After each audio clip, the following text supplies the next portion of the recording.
Државата му должи над 230.000 денари на 68-годишниот Кирил Гриовски од Беровско Будинарци на име земјоделска пензија.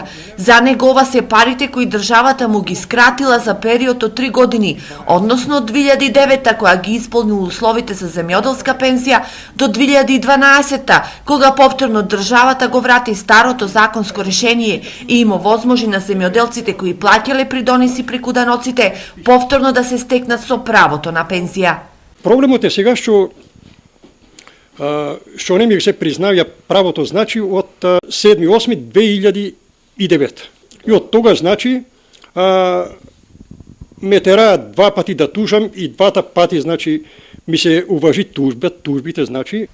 Кирил не се откажува, тој ќе го продолжи патот по судовите за да ја докаже својата правда. Јас сум упорен доста и не се откажам, дури имам желба да мога, значи, да се сретна со најголемиот орган, значи со најголемите органи у тоа, да го видат и тоа е интересно тука, значи таа документација да се разгледа.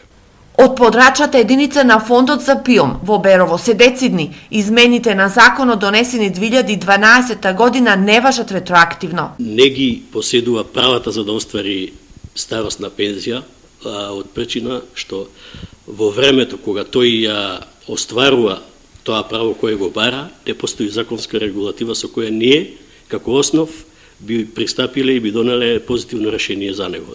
Инаку вакум периодот од 2007 до 2012 година создаден со брешењето на одредбите на Законот за земјоделска пензија од 50 до 70 земјоделци од источниот регион, од кои десетина од Малешевијата и покрај уплатите на придонесите преку даноците не можеа да остварат право на пензија, но со измените на законот во 2012 оваа неправда беше исправена. Гриовски е единствениот кој води правна борба за да ги добие пензиите ретроактивно.